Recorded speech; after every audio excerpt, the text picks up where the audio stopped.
Are you planning to settle in Canada? Are you planning to apply for Canadian PR? Then this video is just for you. Stay tuned. Hello everyone, I'm Harman Bhatt and you're watching the YouTube channel of Freeway Abroad.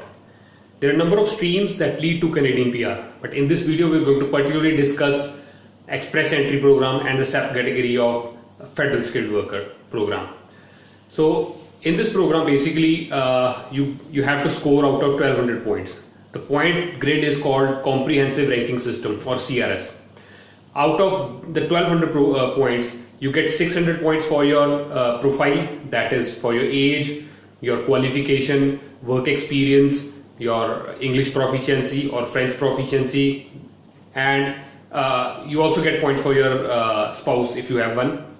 And other additional points are for if you have a sibling there, or you have a valid job offer there, you have maybe post-secondary Canadian education, or if you have a provincial nomination. So we are going to start with the first part, that is about your profile. Before that, let me just discuss some myths that are prevalent in the market. There are certain things that people tell you that if you have this and that, you'll definitely get Canadian PR. See, I'm not saying that getting Canadian PR is very difficult, but there are certain things that you need to fulfill. First of all, let's talk about the eligibility. There is a 67 points grid that you need to achieve. You need to at least get 67 points in that grid, and that makes you eligible. But that does not guarantee that you'll get Canadian PR. Another thing that I want to discuss is many people will tell you that because you have 67 points, this means that you'll be able to apply in the Express Entry program, which will lead to Canadian PR. It is somewhat true. See, you need to get 67 points as I discussed, but again, the CRS points that actually matter. The first hurdle is 67 points. You need to cross that point. After that, you need to score as high as possible in the CRS. And every now and then the Canadian government draws people out of the pool, the Express Entry pool, who have the highest scores.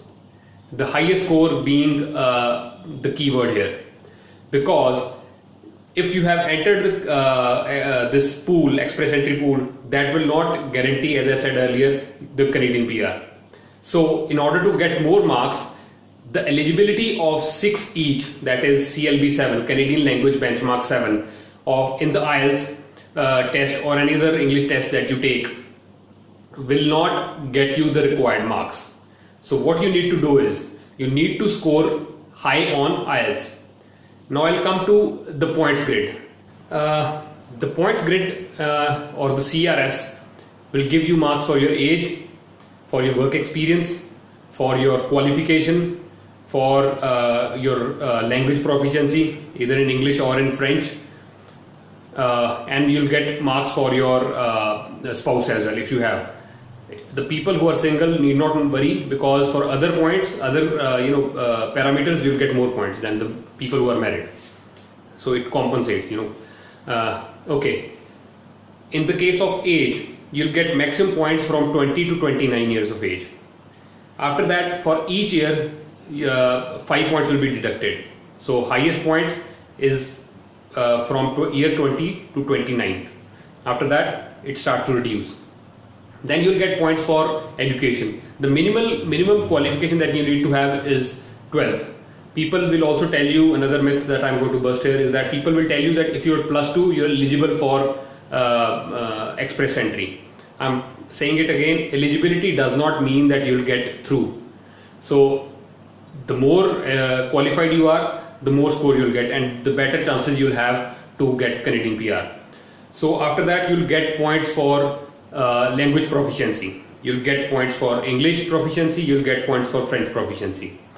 So in case of English, I discussed earlier also that 6 each is the basic requirement, is the eligibility that you need to have.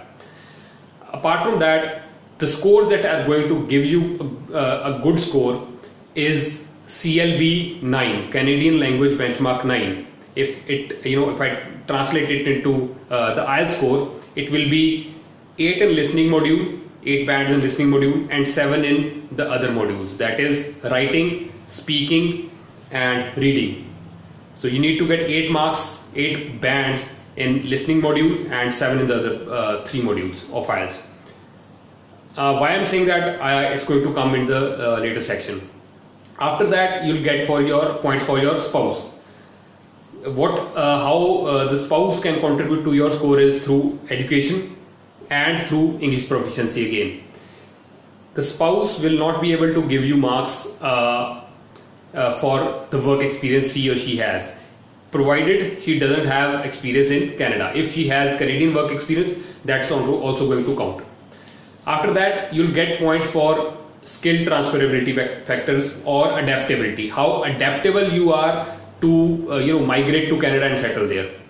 If I talk about adaptability, you'll also agree to this. If you have better command on English language, your skills will be you'll be able to transfer your skills to Canada in a better way. So the two skills or the two factors that come into this are your work experience and the number of qualifications you have post-secondary. For example, if you have 2 post-secondary education, for example a bachelor's degree and a master's degree, you'll be getting more marks. If you have experience more than 3 years, you'll be getting more marks. So anything from 3 or above is going to get you the same marks. So these are the points that count in the CRS, comprehensive ranking system, that is for your profile. The additional points are for your if you have a sibling there, if you have Canadian post-secondary education, if you have work experience, a job offer there, or if you have a provincial nomination for that. So these are the points that are going to count in the CRS and will improve your chances in getting Canadian PR. Now I'll quickly go to the process, how the whole thing works. First of all, you need to get your education credentials assessed. If you have not studied in Canada, the Canadian government would want to see that whether whatever qualification you have in India is equivalent to the same qualification in Canada. So this is called ECA, that is Education Credential Assessment. So you need to get your education credential assessment done by the corresponding or the particular authority in Canada. For that, you need to get transcripts from the university, and in a sealed envelope you need to courier it to the corresponding authority. After that, you need to have an IELTS score. As I said, CLB 9, listening 8, 7 in the rest. After that, you have to create an express entry profile.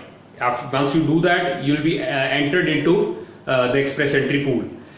Before last month, it was mandatory to connect your express entry profile to the to the job bank. Now it's not mandatory. You may or you may not. So if you do, you'll probably be able to get a job offer, which I haven't seen actually, a lot of people getting successful with that. Now there's another misconception here. People say that there's going to be a draw. So if you enter the express entry pool and you're lucky enough, you'll get Canadian PR. It's not that. The Canadian express entry program, or the PR in this case, works on your merit. The more scores you have, the better chances you'll have at getting the PR. So once suppose you've got say 450 points in the CRS and the draw comes to around 430. So any person who has a score of 430 and above will get an ITA. ITA means invitation to apply. So after you get an ITA, you'll be able to apply for your Canadian PR. That is, the PR application will start now. The process has begun already, but actual PR application will start now after you get the ITA. Express entry program says that once you have an ITA, the entire program process will take less than 6 months. That is why it's called express entry. So once you get an ITA and you apply for the Canadian PR and you successfully get the PR, after that you pay the landing fee and you go there. Another thing that you need to have in your mind keep in mind is that you need to have settlement funds. The government says that when you come to Canada, you should have at least funds for 6 months, so that if you do not get a job as soon as you land there, so you'll have money to take care of you and your family. So apart from that, if there is any question that you want to ask about the Express Entry program or Canadian PR in particular, you can write down in the comments below, or you can SMS me or WhatsApp me on my number that will be given in the description. You can also email me your queries. You can reach out to us on our Facebook page as well. I'm going to give a link to that also. Sat Sri Akal.